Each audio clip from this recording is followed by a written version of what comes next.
Cette vidéo est consacrée à la deuxième partie du cours. Dans cette seconde partie du cours de la communication interne, vous allez étudier l'importance du développement de la communication interne dans l'entreprise.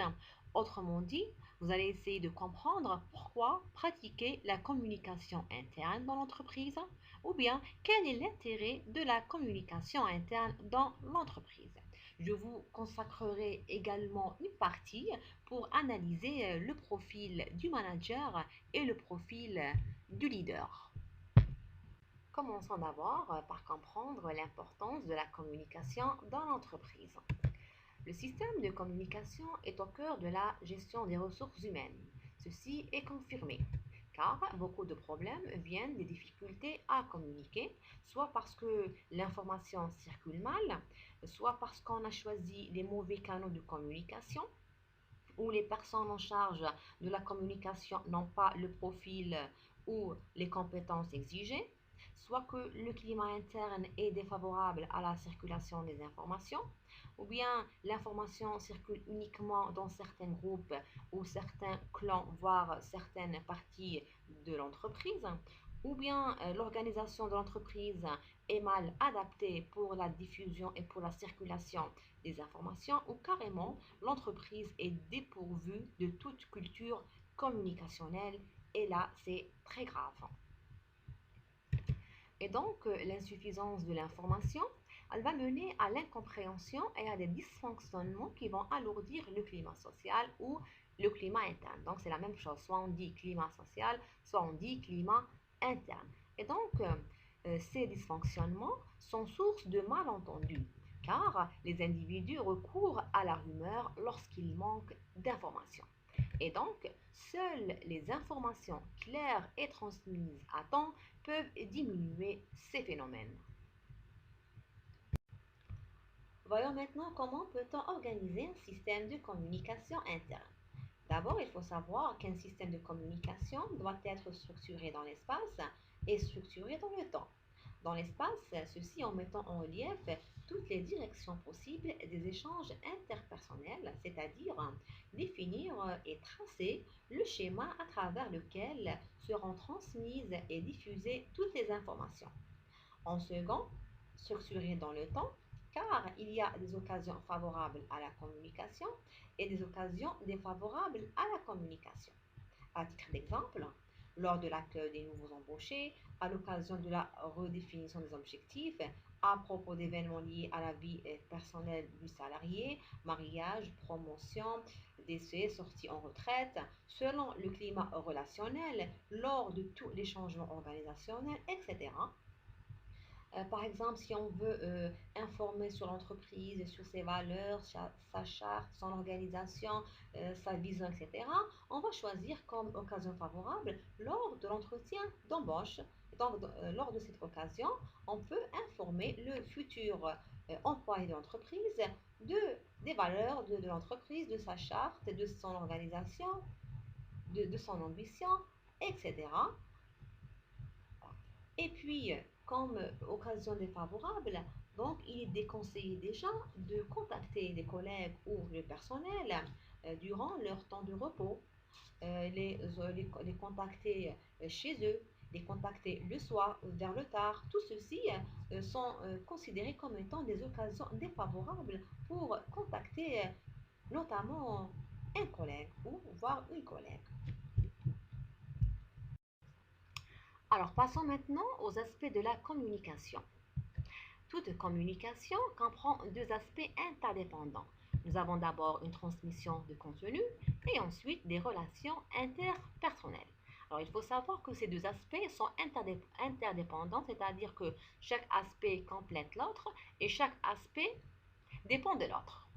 Alors, une transmission de contenu, ceci suppose un accord entre les interlocuteurs sur les langages utilisés, c'est-à-dire qu'on doit utiliser un langage connu et compris par tous les collaborateurs. Exemple, il y a certaines entreprises où ils utilisent des langages dits langages de spécialistes. C'est des langages qu'une personne ordinaire ne pourra jamais comprendre, comme par exemple le langage entre informaticiens, entre médecins, entre pharmaciens, entre chimistes, etc.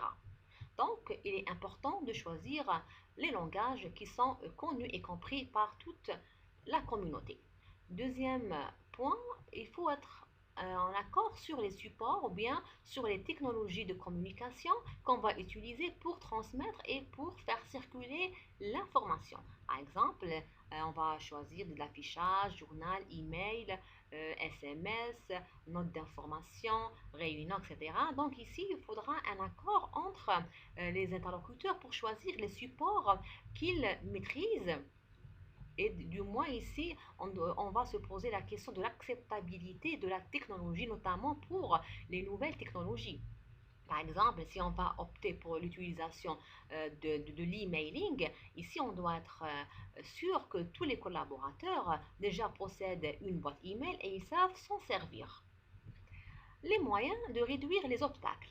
Alors, par exemple, on va moderniser notre système informatique ou bien moderniser un logiciel pour réduire au mieux les bruits. Deuxième point, des relations interpersonnelles. Alors, une personne qui communique cherche à influencer ses partenaires, soit à orienter leur perception, soit leur jugement, soit leur action, soit tout à la fois.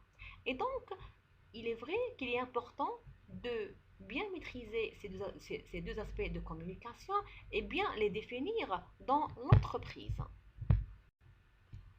Voyons maintenant les formes que peut prendre la communication interne dans l'entreprise. D'abord, il faut savoir que dans une entreprise, la communication peut prendre deux formes. D'abord, une forme formelle, c'est ce qu'on appelle la communication formelle. Elle passe par les structures hiérarchiques et par les relais officiels, et c'est ce qui la distingue de la forme informelle, dite communication informelle, qui fait appel à des échanges spontanés ou à des informations parallèles. Ceci dit, question qui se pose, faut-il pour autant éradiquer la communication informelle de l'entreprise? Réponse, non, pas du tout. Pourquoi?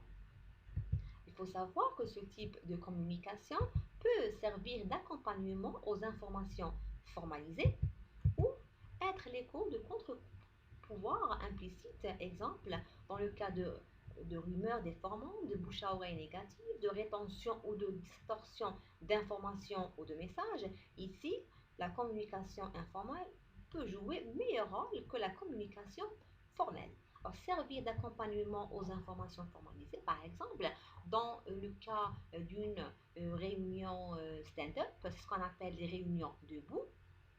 Généralement, ces réunions vont s'effectuer lors de la pause café, après la réunion officielle. Et pendant ces réunions stand-up ou des réunions debout, les collaborateurs ou les personnes vont discuter, ils vont échanger des informations. Et en général, c'est lors de ces échanges, c'est lors de ces échanges où on récoltera le plus d'informations. À présent, on va étudier le profil du manager et le profil du leader. Et donc, que préfériez-vous être? Un manager ou leader dans votre entreprise? Réponse ci-après. Commençons d'abord par définir les compétences du manager. Déjà, un manager, il doit maîtriser un métier. Il doit être un spécialiste dans un métier donné. Il doit aussi avoir des notions en finance, en commerce, en politique. Il doit maîtriser ses émotions et bien sûr avoir un comportement irréprochable afin qu'il puisse gérer un groupe, des personnes, une unité, un département, une entreprise, des entreprises, une filiale, etc. Et je vous propose aussi un référentiel de mission que peut avoir un manager dans une entreprise. Et donc, un manager, il doit savoir définir les fonctions et les compétences de chacun de ses collaborateurs, c'est-à-dire il doit être capable de mettre la bonne personne à la place qu'il faut. Ensuite, il doit savoir réaliser les entretiens annuels, déterminer les besoins en formation de l'entreprise et ceci en réalisant un plan de formation. Il doit aussi informer suivant tous les mouvements de la communication dans une entreprise, quelle qu'elle soit montante, descendante, voire latérale. Il doit savoir déléguer. Et donc, un manager ne peut pas tout faire. Un manager ne peut pas tout contrôler. Donc, un manager qui veut faire tout, ce n'est pas un manager. Un manager qui veut réaliser toutes les tâches, veut contrôler tout, veut contrôler toute l'entreprise, ce manager est voué à l'échec. Donc le manager, il doit savoir déléguer, il doit savoir faire participer son équipe, il doit savoir encourager et faire confiance à son équipe pour qu'elle s'engage de plus en plus, pour qu'elle s'implique dans le travail, etc. Donc, une entreprise, ce n'est pas un travail d'une personne, c'est un travail d'un groupe, de plusieurs personnes que chacun doit être responsable dans une tâche, dans un travail ou dans une mission. Ensuite, il doit savoir endosser la responsabilité des résultats de l'équipe, c'est-à-dire en cas d'un échec, en cas d'un mauvais coup, en cas de mauvaises nouvelles, ce responsable, ce manager, il doit être responsable de ses résultats et ne pas endosser la responsabilité ou bien endosser le problème à son équipe. Ensuite, il doit être en mesure d'être responsable sur l'hygiène et la sécurité de l'entreprise et de veiller à ce que son personnel fait de même. Et enfin, un manager, il doit savoir gérer une équipe.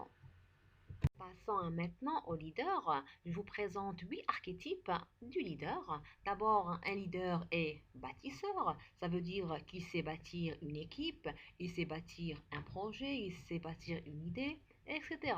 Le leader est social. Cela veut dire qu'il sait tisser des liens avec les gens, qu'il est facile à vivre, qu'il est bienveillant, solidaire.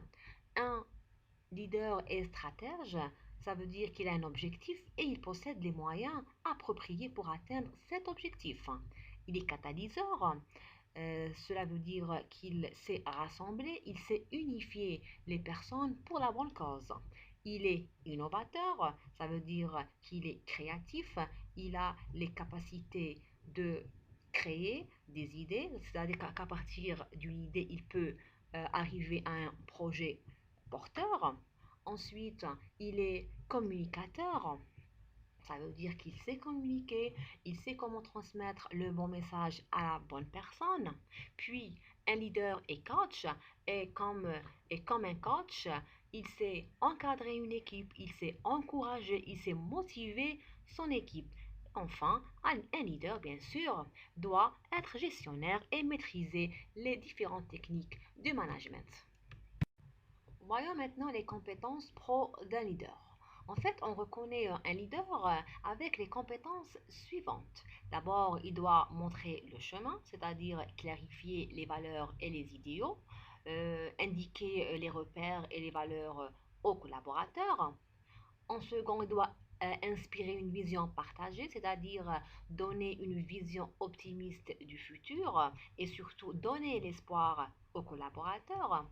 Ensuite, du profil même, ou bien de la personnalité même d'un leader, il défie tout le temps le statu quo, c'est-à-dire qu'un leader a horreur ou bien déteste du toujours pareil, déteste la routine. Et donc, il aime bien prendre des risques, il aime bien tester les opportunités et il adore le challenge. Ensuite, un leader, il doit savoir mettre en condition les équipes. Comme un coach, il doit savoir encourager chacun et donner confiance, faire participer, etc. Et enfin, il doit mettre du cœur à l'ouvrage en célébrant les victoires et en reconnaissant le travail ou bien les efforts de chacun. On dira dès lors qu'un manager gère la complexité alors qu'un leader gère le changement. Un manager organise, contrôle et gère les problèmes alors qu'un leader motive et crée le sentiment d'appartenance. Et donc, le manager va utiliser l'autorité afin d'obtenir la confiance des membres de l'entreprise. Pour sa part, le leader possède la capacité d'influencer pour atteindre ses objectifs. Je vous invite à présent à réaliser le quiz du cours 2 afin que vous puissiez accéder au prochain cours.